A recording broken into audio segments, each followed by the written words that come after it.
নমস্কার, এডুইডেন্সে সবাইকে স্বাগত জানাই। আচ্ছা বলো তো, আইনস্টাইন বেশি বুদ্ধিমান নাকি মেসি? ঠিক 50 বছর আগে হলে আমরা বলতাম আইনস্টাইন বেশি বুদ্ধিমান। তার কারণ আইনস্টাইন লজিক জানেন, আইনস্টাইন ম্যাথমেটিক্যাল প্রবলেম সলভ করতে জানেন, তিনি পড়াশুনো জানেন।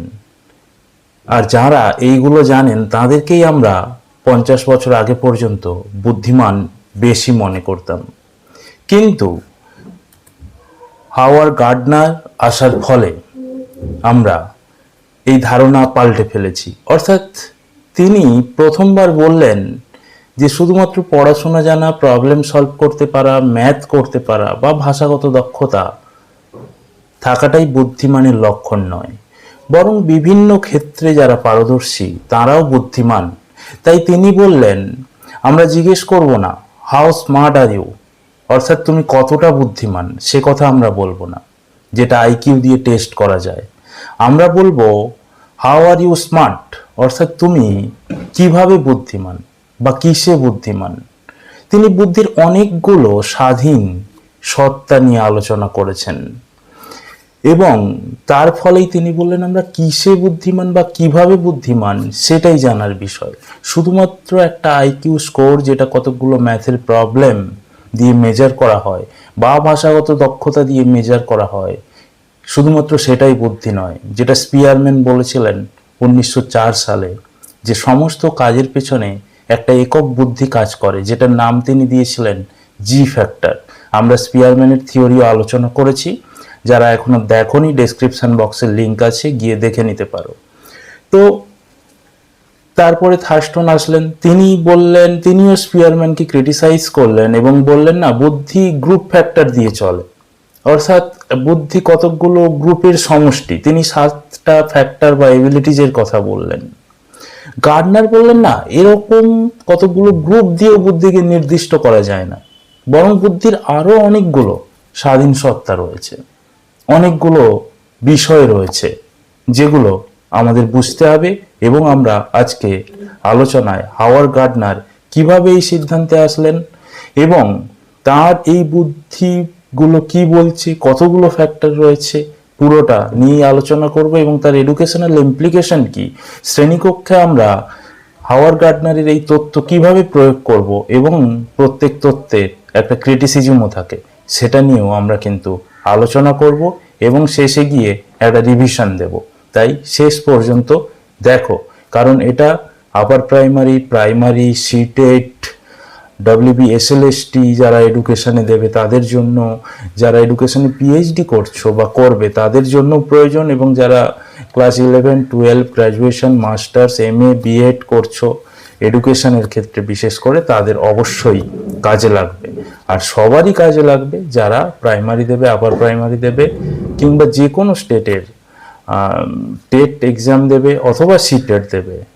তো শেষ পর্যন্ত সবাই মিলে আলোচনা করো। কোনো প্রশ্ন থাকলে কমেন্ট করে জানাও, আমি সেই প্রশ্নের উত্তর দেব। কোনো ডাউট থাকলে বলো, আমি সেটারও উত্তর দেব। তো হাওয়ার্ড গার্ডনার 1943 সালে জন্মগ্রহণ করেন। তিনি মূলত একজন ডেভেলপমেন্টাল সাইকোলজিস্ট এবং কগনিটিভ সায়েন্টিস্ট ছিলেন। তিনি তার বই পাবলিশ করেন, খুব গুরুত্বপূর্ণ জায়গা মনে রাখবে, তার বইয়ের নাম ছিল ফ্রেমস অফ মাইন্ড, যেটা তিনি 1983 সালে পাবলিশ করেন। এবং এখানেই তিনি তার থিওরি প্রোভাইড করেন, তার থিওরি মাল্টিপল ইন্টেলিজেন্সকে প্রকাশ করেন। হাওয়ার্ড গার্ডনার কি করে এই সিদ্ধান্তে আসলেন যে, বা এই ডাউট, এই গবেষণায় কিভাবে আসলেন যে মানুষের একটা মাত্র ইন্টেলিজেন্ট নয়, একক ইন্টেলিজেন্ট নয়, বরং অনেকগুলো বুদ্ধির সত্তা আছে। আসলে তিনি পিয়ানো বাজাতে খুব ভালোবাসতেন, তার সঙ্গীত চর্চা করতে খুব ভালো লাগতো, তিনি সঙ্গীত চর্চা করতেন, ফলে সঙ্গীত নিয়েও তার বেশ দক্ষতা ছিল। আবার অন্যদিকে তিনি কগনিটিভ সায়েন্টিস্ট হওয়ার দরুন ব্রেন ড্যামেজ রোগীদের সঙ্গে সময় কাটাতেন, তাদের ট্রিটমেন্ট করতেন, তাদের সঙ্গে আলাপ আলোচনা করতেন, এবং তিনি অটিজম চাইল্ডদের নিয়েও গবেষণা করতেন, কাজ করতেন। তো তিনি যখন এতগুলো ফিল্ড নিয়ে কাজ করছেন, তিনি দেখছেন ব্রেন ড্যামেজ যাদের হয়েছে তাদের একটা দিক ড্যামেজ হয়েছে, অর্থাৎ যেই দিকটা ব্রেনের ভাষাগত দক্ষতার জন্য প্রয়োজন সেই দিকটা ড্যামেজ হয়ে গেলেও তারা হয়তো ভাষা লিখতে পারছে না, তারা ভাষা চিনতে পারছে না, কিন্তু তারা পিয়ানোয় সুন্দর একটা সুর বাজিয়ে ফেলছে। অর্থাৎ হাওয়ার্ড গার্টনার বললেন, যদি একক ইন্টেলিজেন্স হতো, একটাই মাত্র ইন্টেলিজেন্স হতো, তাহলে যারা ভাষা পারছে না, যারা ক্যালকুলেশন পারছে না, তারা সঙ্গীতও পারতো না, তারা খেলতেও পারতো না। তাহলে একটা পারছে না কিন্তু অন্যটা পারছে। আবার যারা ক্যালকুলেশন পারছে না, যেরকম তিনি অনেক অটিস্টিক চাইল্ডদের নিয়ে কাজ করছিলেন, তিনি দেখলেন তারা অনেকে ম্যাথমেটিক্যাল রিজনিং সলভ করতে পারছে না, সংখ্যা তাদের মাথায় ঢুকছে না, কিন্তু তারা কেউ সুন্দর ড্রয়িং করতে পারছে। অর্থাৎ সংখ্যা মাথায় না ঢুকলেও তাদের ড্রয়িং মাথায় ঢুকছে, তারা ড্রয়িংয়ে ভালো করছে, ড্রয়িংয়ে তাদের ইন্টেলিজেন্স রয়েছে। এইভাবে ভাবতে ভাবতে তিনি গবেষণা শুরু করলেন। তার মানে ইন্টেলিজেন্স একক নয়, অনেকগুলো জায়গা রয়েছে।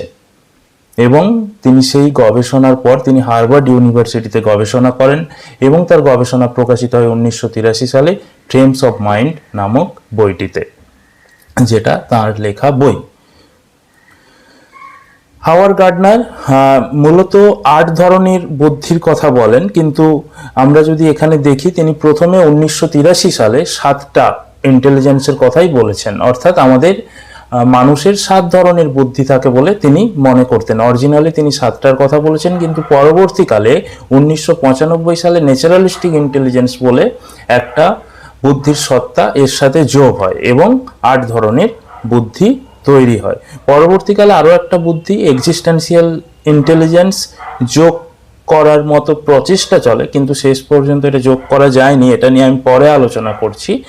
আপাতত আমরা 8টা ইন্টেলিজেন্স পড়বো, বা হাওয়ার্ড গার্টনারের 8টা ইন্টেলিজেন্সই ধরা হয় বর্তমান কালে, কিন্তু অরিজিনালি তিনি 7টা ইন্টেলিজেন্সের কথাই প্রথমে বলেছিলেন, পরে গিয়ে ন্যাচারালিস্টিক ইন্টেলিজেন্স যোগ হয়। তো তিনি বললেন আমাদের মধ্যে লিঙ্গুইস্টিক ইন্টেলিজেন্স রয়েছে, অর্থাৎ ভাষাগত বুদ্ধি। অর্থাৎ যাদের এই ভাষাগত বুদ্ধি রয়েছে তারা ওয়ার্ড স্মার্ট, অর্থাৎ তারা লিখতে পারবেন ভালো, শব্দ বাক্য তারা বলতে পারবেন ভালো, তারা সাহিত্য রচনা করতে পারবেন। জেনারেলি যারা লেখক, কবি, সাংবাদিক হন, তাদের এই লিঙ্গুইস্টিক ইন্টেলিজেন্স বা ভাষাগত বুদ্ধি ভালো হয়। যেরকম রবীন্দ্রনাথ ঠাকুর, সুকুমার রায়, কাজী নজরুল ইসলাম, এই ধরনের মানুষজন। আবার logical mathematical intelligence. Logical mathematical intelligence কি? যাদের নাম্বার ভালো লাগে, যাদের মধ্যে লজিক কাজ করে ব্রেনের মধ্যে ভালো, এরকম বিজ্ঞানী, প্রোগ্রামার, ম্যাথমেটিশিয়ান, যেমন আইনস্টাইন একজন। লজিক্যাল এবং ম্যাথমেটিক্যাল ইন্টেলিজেন্স যার ভালো রয়েছে। এছাড়াও স্পেশিয়াল ইন্টেলিজেন্স রয়েছে। স্পেশিয়াল ইন্টেলিজেন্স মানে স্থানিক বুদ্ধি। এরা সাধারণত পিকচার স্মার্ট বা ভিজুয়াল স্মার্ট হন। অর্থাৎ এরা একটা ছোট জায়গার মধ্যে কি করে একটা পিকচার তৈরি করতে হবে এরা বুঝতে পারেন। ঠিক কোন অ্যাঙ্গেলে, কোন স্পেসে কোনো একটা বিষয়কে রাখলে ক্যামেরার ছবিটা ভালো আসবে এরা বুঝতে পারেন। এরা বুঝতে পারেন গাড়ি পার্কিংটা এই ছোট জায়গার মধ্যে ঠিক কিভাবে রাখা যেতে পারে, অথবা এরা বুঝতে পারেন ঘরটা কিভাবে ডেকোরেট করতে হবে। তো জেনারেলি এনারা, আবার যারা পাইলট, আকাশে কোনো নির্দিষ্ট রাস্তা না থাকা সত্ত্বেও মানে ভিজিবল, এরা কিন্তু সঠিক পথেই প্লেনটা চালিয়ে নিয়ে যান ওই স্পেসের মধ্যে। তো এনাদের স্পেশিয়াল ইন্টেলিজেন্স ভালো। এরা জেনারেলি পাইলট, আর্কিটেকচার, ভাস্কর, এই সমস্ত ফিল্ডে বা প্রফেশনে থাকেন।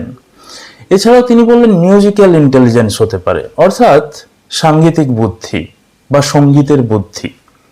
এনারা জেনারেলি মিউজিক, সুর, সাউন্ড এগুলোতে ভালো হন। যেরকম গায়ক, সুরকার, সাউন্ড ইঞ্জিনিয়ার, মিউজিক ডাইরেক্টর, এনাদের মধ্যে এই ইন্টেলিজেন্সটা ভালো থাকে। যেরকম এ.আর. রহমান, অরিজিৎ সিং, শ্রেয়া ঘোষাল, সুনীতি চৌহান, হিমেশ রেশমিয়া, এই ধরনের ব্যক্তিগণ এই মিউজিক্যাল ইন্টেলিজেন্সের মধ্যে আসেন। আবার বডিলি কাইনেস্থেটিক ইন্টেলিজেন্স হতে পারে। বডিলি কাইনেস্থেটিক ইন্টেলিজেন্স মানে কি? শারীরিক বা গতিবিদ্যাগত বুদ্ধিমত্তা, অর্থাৎ যারা শরীরকে পরিচালনা করতে পারেন ভালো, যাদের শারীরিক ফ্লেক্সিবিলিটি ভালো। যেরকম খেলোয়াড়, মেসির কথা বললাম, সচিন টেন্ডুলকার, বিরাট কোহলি, সৌরভ গাঙ্গুলি, রোনাল্ডো, এই সমস্ত যারা স্পোর্টসে রয়েছেন, কিংবা আমরা সাধারণভাবে ডেইলি লাইফে দেখি রেলে যারা হকারি করেন, তারা ওই ভিড়ের মধ্যে তাদের কিন্তু যেটা তারা বিক্রি করেন, তাদের হাতে থাকে অত বড় একটা ঝুড়ি বা মুড়ির ঠেক বা চায়ের ডাব্বা নিয়েও কিন্তু তারা ওই ভিড়ের মধ্যেও ঠিক কোন দিক দিয়ে বেরোতে হবে, কোন দিক দিয়ে ঢুকতে হবে, ছোট ছোট জায়গার মধ্যে দিয়ে তারা পাশ কাটিয়ে চলে যেতে পারেন। তো আমার মনে হয়েছে তাদেরও এই বডিলি এবং কাইনেস্থেটিক ইন্টেলিজেন্সটা ভালো, অর্থাৎ যারা পেশি অঙ্গ প্রত্যঙ্গের নিখুঁত নিয়ন্ত্রণ করতে পারেন তাদের এই ইন্টেলিজেন্সটা ভালো। ড্যান্সার হতে পারে, যারা নাচেন, সার্জেন হতে পারে, যারা ডাক্তার, ছোট ছোট সূক্ষ্ম সার্জারি করে যেখানে হাতের কাজ খুব সুন্দর দরকার, অঙ্গ সঞ্চালনমূলক ক্ষমতা দরকার, তাদেরও কিন্তু এই ইন্টেলিজেন্স কাজে লাগে। ইন্টারপার্সোনাল ইন্টেলিজেন্স অর্থাৎ যারা অন্যকে বুঝতে পারে। যেরকম ইন্টার কলেজ কম্পিটিশন হয়, এক কলেজের সঙ্গে অন্য কলেজের কম্পিটিশন, সেরকম ইন্টারপার্সোনাল মানে আমি অন্যকে ভালো বুঝতে পারবো। যারা অন্যকে ভালো বুঝতে পারেন, যেরকম শিক্ষক ছাত্রদের বুঝতে হয়, লিডার তার গ্রুপকে বুঝতে হয়, তার টিমকে বুঝতে হয়, সাইকোলজিস্ট তার ক্লায়েন্টকে বুঝতে হয়, সেলসম্যান তাকে একটা জিনিস বিক্রি করতে হলে কাস্টমার কি চাইছে তাকে বুঝতে হবে। তো এনারা কিন্তু ইন্টারপার্সোনাল ইন্টেলিজেন্সে ভালো। ইন্ট্রাপার্সোনাল, ইন্ট্রা মানে কি? ইন্ট্রা মানে নিজেকে বোঝা, ইন্ট্রা কলেজ মানে নিজের কলেজের মধ্যে কম্পিটিশন। তো ইন্ট্রাপার্সোনাল ইন্টেলিজেন্স মানে নিজেকে যারা সেলফ স্মার্ট, যারা ইন্টারপার্সোনাল যারা people smart, bodily kinaesthetic intelligence মানে যারা বডি স্মার্ট, আর ইন্ট্রাপার্সোনাল মানে যারা সেলফ স্মার্ট, নিজেকে ভালো বুঝতে পারে, নিজের ভেতরে সেলফ রিয়েলাইজেশন করতে পারে, নিজের সেলফ কনসেপ্ট ভালো থাকে, সেলফ এফিকেসি ভালো থাকে। যেরকম ফিলোজফার, স্পিরিচুয়াল লিডার বা স্পিরিচুয়াল আধ্যাত্মিক গুরু যেরকম গৌতম বুদ্ধ, স্বামী বিবেকানন্দ, রামকৃষ্ণ পরমহংসদেব, এই ধরনের মানুষরা কিন্তু নিজেকে ভালো বুঝতে পারেন। ন্যাচারালিস্টিক ইন্টেলিজেন্স যেটা আমি বললাম পরে, এই প্রথম সাতটা কিন্তু 1983 সালে অরিজিনাল থিওরিতেই গার্ডনার ডিসকভার করেন। পরে গিয়ে 1995 সালে ন্যাচারালিস্টিক ইন্টেলিজেন্স যোগ হয়, যেখানে বলা হচ্ছে নেচার স্মার্ট, অর্থাৎ মানুষ কিন্তু নেচার স্মার্ট হবে, অর্থাৎ প্রকৃতিকে ভালো বুঝতে পারবে, প্রকৃতির সঙ্গে অ্যালাইন করতে পারবে। উদ্ভিদ, প্রাণীদের চেতন ক্ষমতা এরা ভালো বুঝতে পারবে। কখন মেঘ উঠলে বৃষ্টি হবে এরা আগের থেকেই বুঝতে পারে। এরা ঠিক কতটা কি করলে চাষে লাভ হবে এনারা বুঝতে পারেন। কৃষক, বোটানিস্ট যারা পরিবেশবিদ, তারা কিন্তু এই ন্যাচারালিস্টিক ইন্টেলিজেন্সের অধিকারী হন। তো এই 8 প্রকারের ইন্টেলিজেন্সের কথা কিন্তু গার্ডনার বলেছেন। এবার আমি যেটা বললাম, পরবর্তীকালে আরো একটা ইন্টেলিজেন্স নিয়ে গার্ডনার আলোচনা করেন, যেটার নাম হচ্ছে এক্সিস্টেন্সিয়াল ইন্টেলিজেন্স।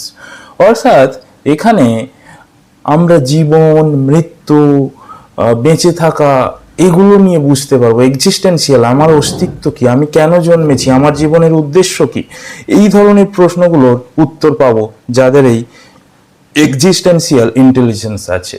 কিন্তু গার্ডনার তার এই ইন্টেলিজেন্সগুলো প্রমাণ করতে গিয়ে তিনি 8 ধরনের ক্রাইটেরিয়ার কথা বলেন। তখনই আমরা একটা বিষয়কে ইন্টেলিজেন্স বলবো যেটা এই 8 ধরনের ক্রাইটেরিয়াতে ম্যাচ করবে। তো এক্সিস্টেন্সিয়াল ইন্টেলিজেন্স কিন্তু সেই ক্রাইটেরিয়ার সবগুলো ম্যাচ করতে পারেনি, অর্থাৎ ব্রেনের কোনো একটা পার্টিকুলার জায়গা নেই যেখানটা চলে গেলে আমরা বলবো এক্সিস্টেন্সিয়াল ইন্টেলিজেন্স আর নেই। তো এই রকমটা খুঁজে পাওয়া যায়নি যেহেতু, তাই এক্সিস্টেন্সিয়াল ইন্টেলিজেন্সকে অ্যাজিউম করা গেল, যুক্তি দিয়ে প্রতিষ্ঠা করা গেল ওই 8টা ক্রাইটেরিয়ার মধ্যে যেহেতু আসেনি, তাই সেটাকে পরবর্তীকালে আর ইন্টেলিজেন্স হিসেবে ধরা হয়নি। তাই গার্ডনার মজা করে বলতেন এটা পুরোপুরি ইন্টেলিজেন্স নয়, হাফ ইন্টেলিজেন্স। তাই 8.5 ইন্টেলিজেন্স থিওরিও বলা হয় মজা করে গার্ডনারের থিওরিকে। তো আমরা তাহলে অনেকের মনে প্রশ্ন আসতে পারে, তাহলে রান্না করা তার কি কুকিং ইন্টেলিজেন্স রয়েছে? তাহলে যে সাইকেল চালায় তার কি সাইক্লিং ইন্টেলিজেন্স রয়েছে? না, এরকমটা নয়, এগুলো একটা স্কিল। এবার এই স্কিলের পেছনে ইন্টেলিজেন্স রয়েছে, অনেকগুলো ইন্টেলিজেন্স রয়েছে। রান্না করতে গেলে যেরকম বডিলি কাইনেস্থেটিক ইন্টেলিজেন্স লাগতে পারে, রান্না করতে গেলে যেরকম লজিক্যাল ইন্টেলিজেন্স লাগতে পারে। তো একসাথে অনেকগুলো বিষয় একত্রিত হয়ে একটা স্কিল প্রকাশ পায়, অনেকগুলো ইন্টেলিজেন্স একটা স্কিলের পেছনে কাজ করে। তাই সমস্ত স্কিলকে আমরা আলাদা আলাদা করে ইন্টেলিজেন্স বলবো না, বরং ওই ইন্টেলিজেন্সের মধ্যেই ওইগুলো চলে আসবে। কম্বিনেশন অফ ইন্টেলিজেন্স লাগে কোনো স্কিল প্রকাশ করতে গেলে। এবার এই গার্ডনারের থিওরির এডুকেশনাল ইমপ্লিকেশন কি? গার্ডনারের থিওরির এডুকেশনাল ইমপ্লিকেশন হলো যে আমরা সমস্ত ছাত্রছাত্রীকে একই পদ্ধতিতে পড়াই, যেরকম ব্ল্যাকবোর্ডে লিখছি বা লেকচার দিচ্ছি। তো যাদের ভাষাগত ইন্টেলিজেন্স ভালো তারা এই পদ্ধতিতে তো বুঝতে পারবে, যাদের লিঙ্গুইস্টিক ইন্টেলিজেন্স ভালো। কিন্তু যাদের মিউজিক্যাল ইন্টেলিজেন্স ভালো, যাদের বডিলি কাইনেস্থেটিক ইন্টেলিজেন্স ভালো, তারা কি করে বুঝতে পারবে এই পদ্ধতিতে? তাদের তো অসুবিধা হবে। তো তাদেরকে আমরা বলে দেবো ভালো স্টুডেন্ট না। গার্ডনার বললেন এখানেই তো সমস্যা।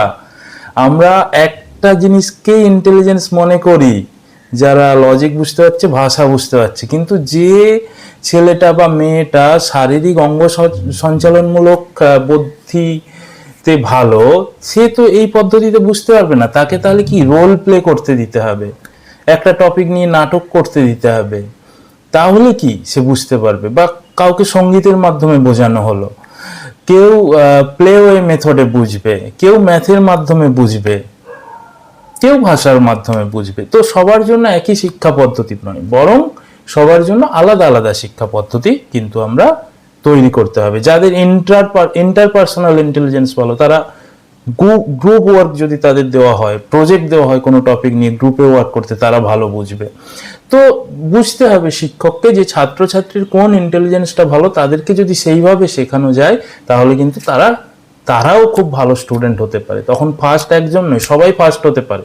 শুধু তাদের অ্যাকচুয়ালি ইন্টেলিজেন্সটা অন্য ক্ষেত্রে ভালো, তাদেরকে সেই পদ্ধতিতে শেখানো হচ্ছে না। আমরা একই পদ্ধতিতে সবাইকে শেখাই, তাই সেই ইন্টেলিজেন্সে যারা ভালো তারাই শিখতে পারে, বাকিরা শিখতে পারে না। তাই কেউ ইন্টেলিজেন্সে কম বা বেশি এটা গার্ডনার বলছেন না। গার্ডনার বলছেন তার কি ধরনের ইন্টেলিজেন্স আছে সেটা গুরুত্বপূর্ণ পয়েন্ট, কতটা ইন্টেলিজেন্স আছে সেটা নয়। সবারই কিছু না কিছু ইন্টেলিজেন্স আছে, তাই বুদ্ধিতে কেউ কম বেশি এটা গার্ডনার মানতে রাজি নয়, বরং বুদ্ধির প্রকাশগুলো আলাদা আলাদা সবার ক্ষেত্রে। তো গার্ডনারের সমস্ত থিওরির ক্রিটিসিজম আছে, সেগুলো নিয়ে ফার্দার আরও রিসার্চ চলতে থাকে। গার্ডনারের এই থিওরিরও বেশ কিছু ক্রিটিসিজম আছে, যেরকম অনেকেই বলছেন এই থিওরির এম্পিরিক্যাল এভিডেন্সের অভাব রয়েছে। গার্ডনার বেশিরভাগ জায়গায় অবজার্ভ করে কিছু জিনিস বলেছেন। অনেকে বলছেন যে গার্ডনার যেগুলোকে ইন্টেলিজেন্স বলছেন, যেরকম বডিলি কাইনেস্থেটিক ইন্টেলিজেন্স বা মিউজিক্যাল ইন্টেলিজেন্স, যে সঙ্গীতে ভালো তার এগুলো আসলে স্কিল, ট্যালেন্ট অনেকে বলছেন। তবে গার্ডনার এখানে একটা খুব সুন্দর কথা বলেছেন। তিনি বলেছেন বুদ্ধি হলো ভিত্তি, সবকিছুই ট্যালেন্ট। যে ম্যাথ পারে সেটাও ট্যালেন্ট, সেটাও বুদ্ধি ভিত্তি, যেটা বাইরে দেখা যায় না, যেটা পেছনে কাজ করে। ট্যালেন্টগুলোই বুদ্ধির প্রকাশ, অর্থাৎ বুদ্ধি প্রকাশ পায় যেভাবে, সেটাকে আমরা ট্যালেন্ট বা স্কিল বলি। আর পেছনে যেটা থাকে সেটাকে আমরা বুদ্ধি বলছি। অর্থাৎ বুদ্ধি এবং ট্যালেন্ট বা দক্ষতা একই জিনিস বলে তিনি বলেন। যখন প্রকাশ পাচ্ছে তখন সেটাকে আমরা দক্ষতা বলছি বা ট্যালেন্ট বলছি, বুদ্ধিটাকেই। তো একই জিনিসের দুটো রূপ বা দুটো নাম তিনি বলেন। তাই এই প্রশ্নের তো তিনি উত্তর দিয়েছিলেন। অনেকে বলেন তিনি স্পিয়ারম্যানের যে জি ফ্যাক্টর, যেটা সবার স্পিয়ারম্যান কোরিলেশন পেয়েছিলেন সব কিছুর মধ্যে, সেটাকে তিনি ইগনোর করেছেন। তো এভাবেও সমালোচনা করেন অনেকে, কিন্তু তার থিওরি আধুনিককালে খুবই পপুলার। তো মূলত গার্ডনার একটা ইন্টেলিজেন্সের প্রোফাইল তৈরি করেছিলেন। তিনি বলেছিলেন প্রতিটা শিশুই স্মার্ট, যেটা এতক্ষণ ধরে বললাম, তবে নিজের মতো করে। তো শিক্ষকের কাজ কি হলো, যারা শিক্ষক হবেন, যারা টেট দিচ্ছেন, এসএলএসটি দেবেন, কলেজে পড়াবেন, তাদের কাজ তারা কি ধরনের ইন্টেলিজেন্সে বেশি, কিসে স্মার্ট, সেটা খুঁজে বের করা এবং তাদেরকে সেই দিকে এগোতে হেল্প করা। তো এটাই গার্ডনারের তত্ত্বের মূল কথা। তো পুরো তত্ত্বটাকে আমরা যদি সাম আপ করি, আমরা তাহলে কি পড়লাম আজকে এবং পরীক্ষার জন্য কোন জায়গাগুলো মনে রাখতে হবে। যে গার্ডনার 1983 সালে তার থিওরি প্রকাশ করেন। তিনি একজন ডেভেলপমেন্টাল সাইকোলজিস্ট ছিলেন। তার বইয়ের নাম ছিল ফ্রেমস অফ মাইন্ড। তিনি 8 ধরনের বুদ্ধির কথা বলেন। প্রথমে 7 ধরনের অরিজিনালি, পরে গিয়ে একটা ইন্টেলিজেন্স যুক্ত হয় যেটার নাম ন্যাচারালিস্টিক ইন্টেলিজেন্স। তিনি পরে আরেকটা ইন্টেলিজেন্স নিয়ে চর্চা করেন, এক্সিস্টেন্সিয়াল ইন্টেলিজেন্স, কিন্তু তার কিছু বাউন্ডেশন থাকায় সেটা প্রুভ করা যায়নি বলে সেটাকে তিনি 8.5 ইন্টেলিজেন্স বলেন, মজা করে। এবং এডুকেশনাল ইমপ্লিকেশন আমরা পড়লাম, ক্রিটিসিজম পড়লাম, কি কি মনে রাখতে হবে পরীক্ষার জন্য। ন্যাচারালিস্টিক ইন্টেলিজেন্স পরে অ্যাডিশন হয় 1995 সালে। ইন্টারপার্সোনাল মানে অন্যকে বোঝা, আর ইন্ট্রা মানে সেলফ, নিজেকে বোঝা। একটা হচ্ছে পিপল স্মার্ট, একটা সেলফ স্মার্ট। এক্সিস্টেন্সিয়াল ইন্টেলিজেন্স, এটা বললাম, not officially establish. Real life skill equal to combination of multiple intelligence. Real লাইফে আমি কোনো স্কিল প্রকাশ করছি মানে তার পিছনে মাল্টিপল ইন্টেলিজেন্স কাজ করছে। তো তার কোর আইডিয়াই হচ্ছে not just how smart but how are you smart. শুধুমাত্র কতটা স্মার্ট তুমি সেটা নয়, বরং তুমি কিসে স্মার্ট, কিভাবে স্মার্ট, সেটা গুরুত্বপূর্ণ প্রশ্ন। সবাইকে ধন্যবাদ। ভালো লাগলে চ্যানেলটা সাবস্ক্রাইব করবেন, শেয়ার করবেন, লাইক করবেন।